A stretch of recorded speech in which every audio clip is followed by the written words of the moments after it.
ছাত্ৰ-ছাত্ৰীসকল তোমালোক আটাইকে আমাৰ চেনেললৈ স্বাগতম জনাইছো।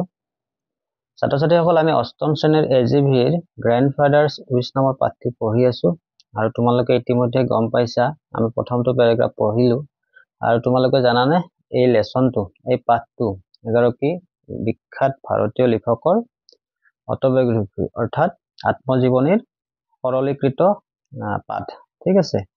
আৰু এই পাঠটিত আমি প্ৰকৃতিৰ বিষয়ে পাম, গ্ৰেণ্ডফাদাৰৰ বিষয়ে পাম আৰু তোমালোকক পাঠটোৰ নামটোৰ অৰ্থ মই কোৱা নাই কিন্তু তোমালোকে জানা উইচ মানে ইচ্ছা, গ্ৰেণ্ডফাদাৰ্স উইচ অৰ্থাৎ ককা দেউতাৰ ইচ্ছা। আহাচোন আমি পাঠটোলৈ পুনে পুনে আগবাঢ়ো। Grandfather was a great companion. এই শাৰীটোত কৈছে যে ককা দেউতা আছিল এজন বহুত ভাল মানে বন্ধু, কম্পেনিয়ন মানে সংগী ঠিক আছে।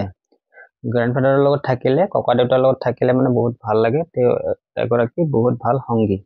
Sometimes when I sat by myself beneath a tree, I would feel rather lonely, but as soon as my grandfather joined me, the garden became a happy place. আৰু ইয়াতে কি কৈছে চোৱা, sometimes মানে কেতিয়াবা, কেতিয়াবা যেতিয়া মই myself beneath a tree, sat by myself beneath a tree অৰ্থাৎ মই যেতিয়া কেতিয়াবা কি কৰো এডাল গছৰ কাষত বহো বা গছৰ তলত বহো, I would feel rather lonely। আৰু কি কৈছে এই লিখকে কৈ আছে যে এতিয়া কি হৈছে তেওঁ অকলশৰীয়া অনুভৱ কৰে, গছৰ তলত যেতিয়া বহে তেওঁ কেতিয়াবা অকলশৰীয়া অনুভৱ কৰে। কিন্তু তেতিয়া আকৌ কি হয় চোৱা, আৰু কৈছে যে ইয়াতে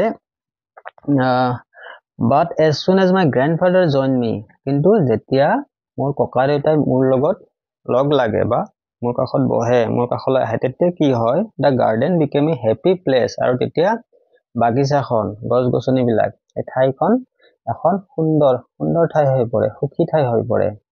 তাৰপিছত চোৱা, one morning I was sitting beside my grandfather on the steps of the bungalows veranda। আৰু এটা কৈছে যে এদিনাখন ৰাতিপুৱা মই ককা দেউতাৰ লগত বহি আছিলো, ক'ত বহি আছিলো, বাংলোজ বাৰান্দা অৰ্থাৎ ককা দেউতাৰ কাষত মই মোৰ ঘৰটোৰ বাংলাটোৰ বাৰান্দাত বহি আছো। আৰু বাৰান্দাৰ ক'ত বহি আছো, ষ্টেপ মানে চিৰিবোৰত। তোমালোকে ছবিত চোৱা, ছবিত চালে দেখা পাবা তাতে কেইটামান ষ্টেপ আছে, তাতে তাৰমানে লিখক বহি আছিলে ককা দেউতাৰ লগত।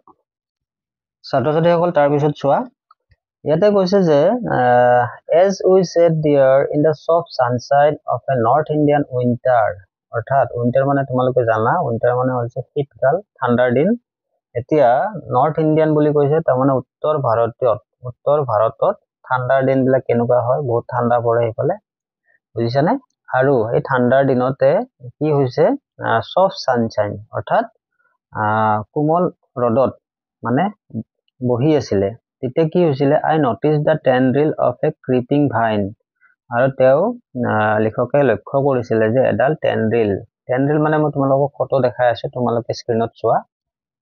ছাত্ৰ-ছাত্ৰীসকল তোমালোকে স্ক্ৰীনত চোৱা, টেন্ড্ৰিলৰ ফটো দিছো মই ইন্টাৰনেটৰ পৰা তোমালোকৰ কাৰণে।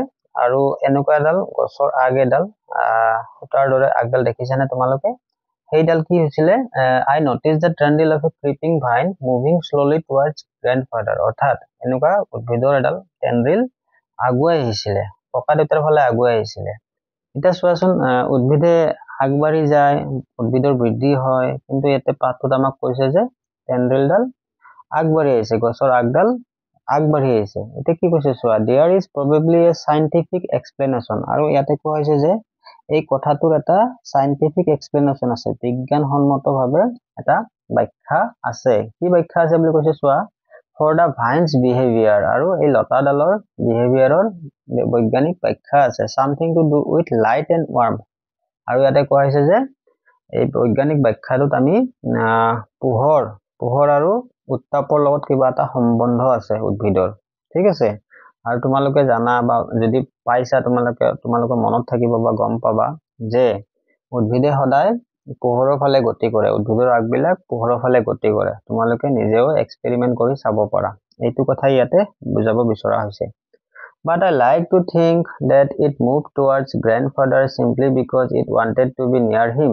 কিন্তু লেখকে কৈছে যেহেতু ইয়াৰে বৈজ্ঞানিক ব্যাখ্যা কৈ দিলে, বৈজ্ঞানিক ব্যাখ্যা এটা আছে পোহৰৰ ফালে গতি কৰে, কিন্তু লেখকে কি ভাল পায়, লেখকে এই কথাটো ভাবিবলৈ ভাল পাব যে গছে ককা দেউতাক ভাল পায়, সেইকাৰণে গছবিলাকে ককা দেউতাৰ ফালে আগুৱাই আহে, বুজি পাইছানে। Grandfather attracted everyone and everything, আৰু কোৱা হৈছে যে ককা দেউতাই সকলোকে এট্ৰেক্ট কৰিছিলে, আকৰ্ষণ কৰিছিলে, আৰু এভৰিথিং প্ৰত্যেক বস্তুটোকে আকৰ্ষণ কৰিছিলে। বুজি পাইছানে? এই পেৰাগ্ৰাফটো আমি পঢ়িলো। ছাত্ৰ ছাত্ৰীসকল, তোমালোক যদি আমাৰ চেনেলত নতুন নাইবা তোমালোকে যদি এতিয়াও আমাৰ চেনেলটো ছাবস্ক্ৰাইব কৰা নাই, তোমালোকলৈ এটা গুহাৰি থাকিল যাতে তোমালোকে আমাৰ চেনেলটো ছাবস্ক্ৰাইব কৰা, ভিডিঅ'বোৰ লাইক কৰা আৰু তোমালোকৰ বন্ধু বান্ধৱৰ লগতো যাতে শ্বেয়াৰ কৰা। ছাত্ৰ ছাত্ৰীসকল, এই পাঠটিৰ নেক্সট পাৰ্টটো আমি আন এটা ভিডিঅ'ত তোমালোকৰ কাৰণে যুগুতাই আনিম। আজিলৈ এই ভিডিঅ'টোত ইমানেই। ধন্যবাদ।